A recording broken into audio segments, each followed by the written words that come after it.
Hello, कैसे हो आप लोग। प्रतिशत के एक बहुत ही महत्वपूर्ण टाइप पर आज हम लोग बात करने जा रहे हैं। प्रतिशत का यह 7वां लेक्चर है, जिसके पहले का 6 पार्ट अगर आपने नहीं देखा है तो आप प्ले लिस्ट में जाएं, चेक करें, वहाँ आपको मिल जाएगा। और अभी तक आप इस चैनल को अगर सब्सक्राइब नहीं किए हैं तो प्लीज़ सब्सक्राइब कर लें, लाइक कमेंट करना बिल्कुल ना भूलें। तो आज हम लोग प्रतिशत के अंतर्गत एक बहुत ही खूबसूरत टाइप जो चुनाव से संबंधित होता है उस पर हम लोग बात करने वाले हैं। तो आप लोग तैयार हैं? चलो तो शुरू करते हैं आज का क्लास। ओके, देखो, चुनाव से संबंधित जो सवाल पूछे जाते हैं उसमें दो बातें आपको अच्छे से समझ लेनी चाहिए।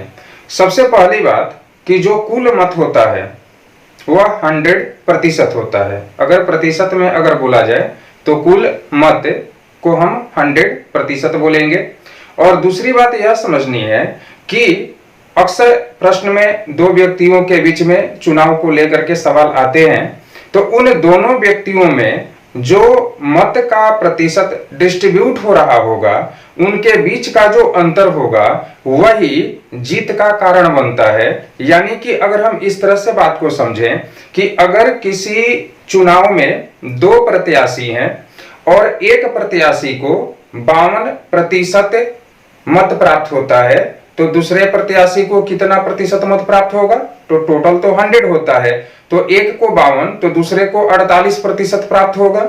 अब 52% और 48% दोनों के बीच का जो अंतर होगा वह तो 4% के बराबर होगा, और यह जो 4% है यही जीत का प्रतिशत होगा। यानी कि हम कह सकते हैं कि 52% मत प्राप्त करने वाला व्यक्ति जीतेगा, 48% मत प्राप्त करने वाला व्यक्ति हारेगा, और 4% मत से जीत का परिणाम आपको प्राप्त होगा। तो यह अगर दो बात आप अच्छे से समझ लेते हो तो फिर इसमें बहुत ज्यादा उलझन होने वाली है नहीं। कुछ और भी टर्म यहाँ पे आते हैं जैसे वैध मत, अवैध मत, ठीक है, तो उस पर भी हम लोग बात करेंगे। अभी एक क्वेश्चन में साधारण सा एक क्वेश्चन आपको लेता हूं और उस पर मैं समझाने का प्रयास करता हूं, ठीक है। इस क्वेश्चन को पढ़िए। एक चुनाव में दो प्रत्याशी लड़ रहे थे। जीतने वाले प्रत्याशी को 52% मत प्राप्त होता है और वह 7200 मत से चुनाव जीत जाता है। तो कुल मत की संख्या ज्ञात करें। कुल मत की संख्या बताना है। कुल मत होता कितना है? अभी मैंने आपको कहा कि कुल मत जो है वो तो 100% होता है, तो इसे कुल मत की संख्या निकालने का मतलब 100% का वैल्यू हमें बताना है। अच्छा, एक उम्मीदवार को अगर 52% मिलता है तो दूसरे उम्मीदवार को क्या मिलेगा? 100 से 52 को अगर आप माइनस करो तो कितना होगा? 48 होगा, ठीक है। बात को ऐसे समझाते हैं। पहला क्वेश्चन है इसलिए थोड़ा वक्त मैं यहाँ पे चाहता हूं आपको दूं। अभी यहाँ पे 100% अगर कुल मत होगा और एक उम्मीदवार को अगर 52% मिला तो दूसरे को मिलेगा कितना? तो 48%, और दोनों के बीच जो अंतर होगा यही ना जीत का कारण बनेगा। समझ पा रहे हो? यानी कि 4% जो होगा वही मत जीत का कारण होगा और यह 7200 के बराबर होगा। तो 4% का वैल्यू अगर 7200 हो तो 100% का वैल्यू क्या होगा? बस यही आपको निकालने हैं। देखो, 4 में अगर 1800 से गुना करो तो 7200 होगा, तो 100 में 1800 से गुना करेंगे तो 1,80,000 के बराबर होगा। यानी कि हम कह सकते हैं कि कुल मत की जो संख्या होगी वह 1,80,000 होगा। दो स्टेप में इस तरह के प्रश्न को आप आसानी से हल कर सकते हो। समझ में आ रहा है? देखिए, यह क्वेश्चन आपके एग्जाम का पूछा हुआ है। एक कॉलेज में हुए चुनावों में एक उम्मीदवार को 62% मत प्राप्त हुए एवं उसे 144 मतों के अंतर से चुना गया। डाले गए मतों की कुल संख्या कितनी थी? देखिए, डाला गया मत या कुल मत तो हमेशा 100% होता है। एक उम्मीदवार को जो मत प्राप्त हो रहा है वह 62% क्वेश्चन में दिया हुआ है। अच्छा, 62% अगर इसे मिला तो इसके अलावा जो उम्मीदवार होगा उसे कितना प्रतिशत मत प्राप्त हुआ होगा? तो 38%, तभी तो टोटल 100 हो पाएगा। दोनों के बीच में जो अंतर होगा वही जीत का कारण होगा, मैंने आपको पहले बताया था। तो अगर डिफरेंस करते हैं, अगर अंतर लेंगे तो 24% के बराबर होगा। अब 24% जीत का कारण है और आपके क्वेश्चन में बोला गया कि 144 मत से वह जीत रहा है, तो कुल मत कितना होगा? 24% का वैल्यू अगर 144 है तो 100% का वैल्यू हमें बताना है, क्योंकि कुल मत डाला गया मत तो 100% होगा। देखो 24 में अगर 6 का गुना करोगे ना तो 144 होगा, तो 100 में भी 6 का गुना करना पड़ेगा, और अगर करोगे तो यह क्या होगा? 600। यानी कि ऑप्शन नंबर बी जो है, सेकंड नंबर ऑप्शन आपका, वह बिल्कुल सही है। इस क्वेश्चन को बनाइए। दो उम्मीदवारों के बीच किसी चुनाव में जीतने वाले उम्मीदवार को कुल डाले गए मतों के 65% के बराबर मत मिले तथा उसने 2748 मतों के बहुमत से चुनाव जीत लिया। डाले गए कुल मतों के बहुमत की संख्या कितनी है यदि कोई भी मत अवैध घोषित न किया गया हो? देखिए इस क्वेश्चन को भी काफी आसानी से बना सकते हो। कुल मत होता कितना है? 100%। एक उम्मीदवार को मिला कितना? तो 65%। अच्छा, तो दूसरे उम्मीदवार को कितना मिला होगा बाबू? 35%। तभी तो जोड़ेंगे तो 100 हो पाएगा। दोनों के बीच का जो डिफरेंस होगा वही ना जीत का कारण बनेगा। तो दोनों के बीच का अंतर क्या होगा? तो 30% के बराबर होगा। अब 30% का जो वैल्यू है वह दिया हुआ है 2748 मत से वह चुनाव जीत रहा है।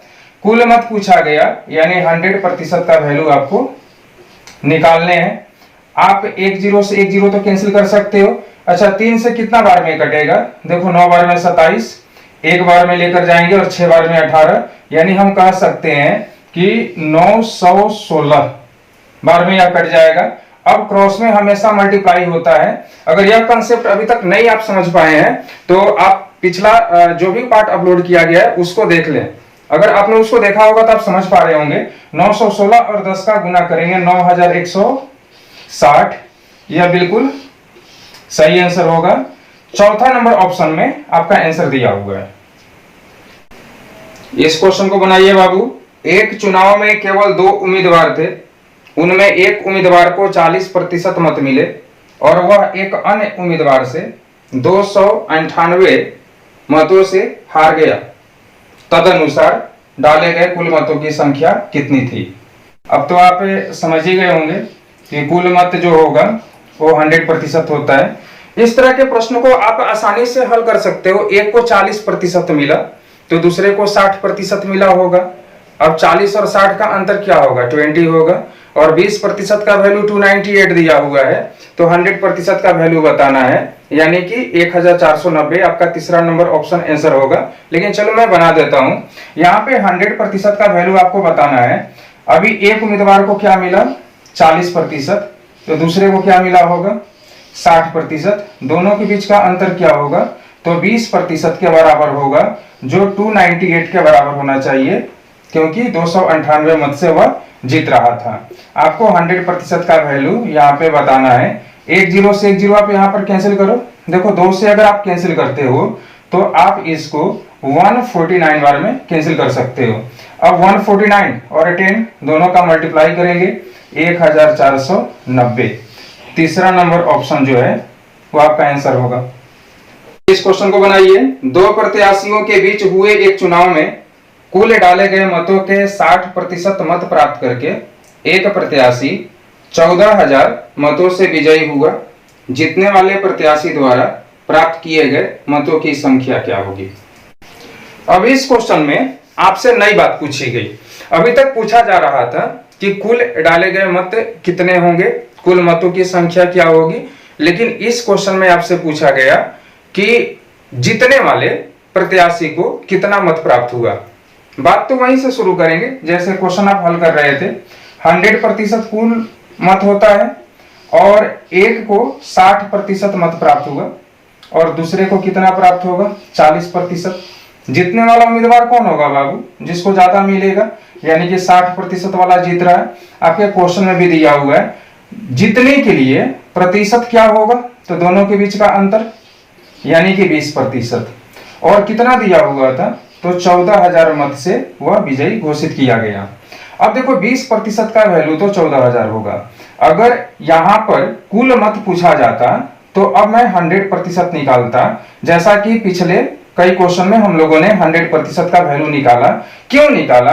क्योंकि कुल मत पूछा गया था, लेकिन इस बार पूछा गया कि जीतने वाले उम्मीदवार को कितना मत प्राप्त हुआ, यानी कि 60% का वैल्यू इस बार हमें निकालना पड़ेगा।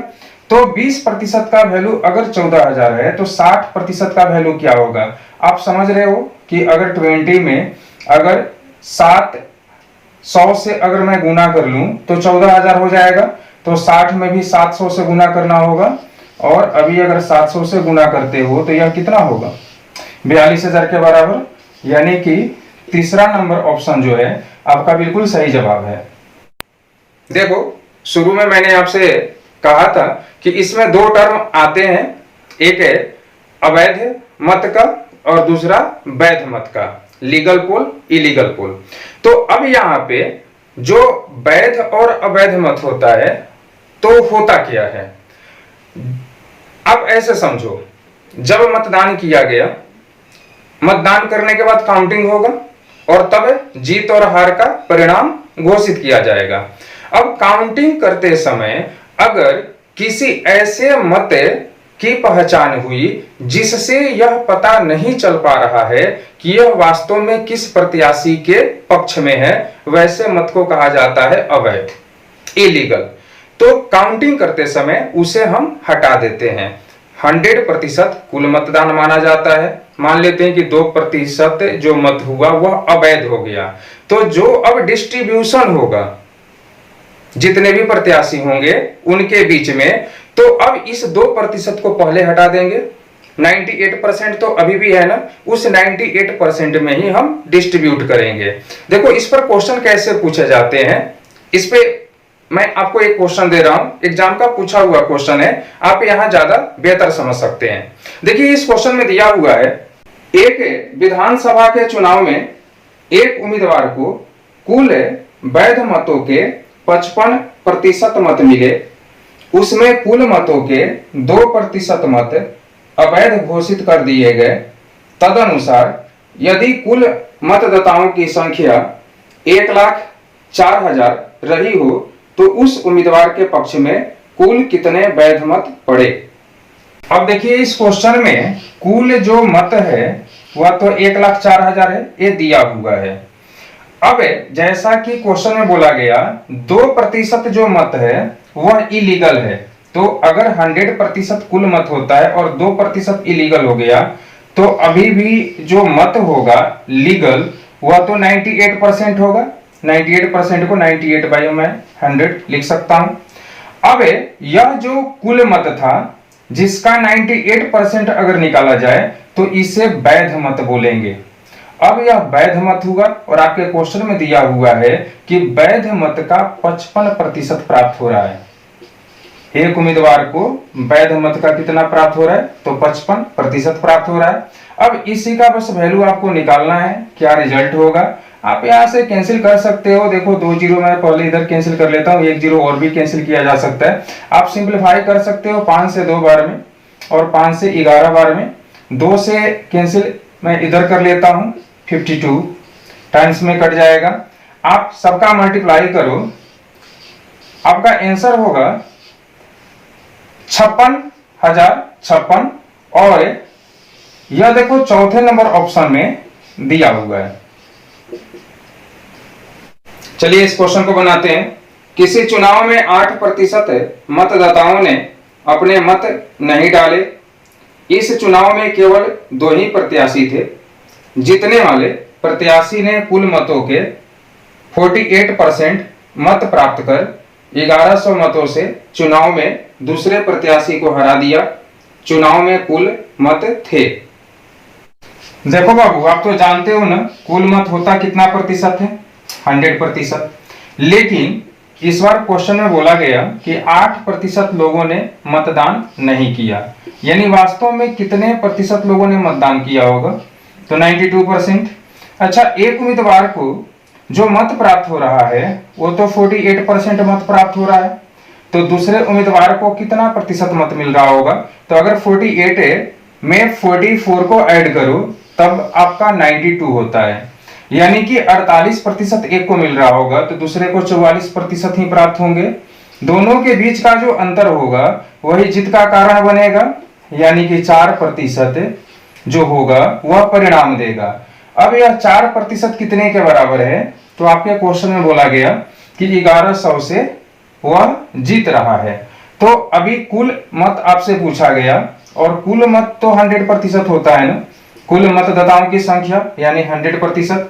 देखो आप 4 से कैसे, यहाँ पे 4 से कैंसिल कर सकते हो 25 बार में, और 25 को 11 में अगर गुना करते हैं तो यह 275 होता है, 2 जीरो भी लगाने पड़ेंगे।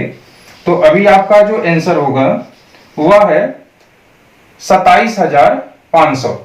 ऑप्शन नंबर 4 में आपका आंसर दिया हुआ है। अब देखो मैं विश्वास के साथ कह सकता हूं कि आपको अब इस तरह के प्रश्नों में कोई परेशानी नहीं होगी। आसान सवाल से लेकर कठिन सवाल तक का सफर हम लोगों ने किया है। वैसे सवाल कोई कठिन होते हैं नहीं, आप अगर कंसेप्ट समझ लेते हो तो सभी सवाल आपके लिए आसानी होते हैं। और इसमें बहुत ज्यादा कुछ कंसेप्ट है नहीं, कुल मत वैध और अवैध है, जीतने वाले का प्रतिशत और हारने वाले का प्रतिशत, दोनों के बीच का अंतर, बस इतना ही तो कंसेप्ट है। इसमें बहुत ज्यादा बड़ी बड़ी बात तो है भी नहीं, तो आसानी से आप हल कर सकते हो। आप क्वेश्चन बनाना और मुझे बताना कि आपको समझ में आ रहा है कि नहीं आ रहा है, मैं जो कुछ बता रहा हूं आपके लिए यूजफुल है या नहीं है। मिलते हैं अगले वीडियो में। आप घर पे रहो, पढ़ाई करो, स्वस्थ रहो, अपना ख्याल रखो, बहुत सारा शुभाशीष। ठीक है, चलो बाय बाय।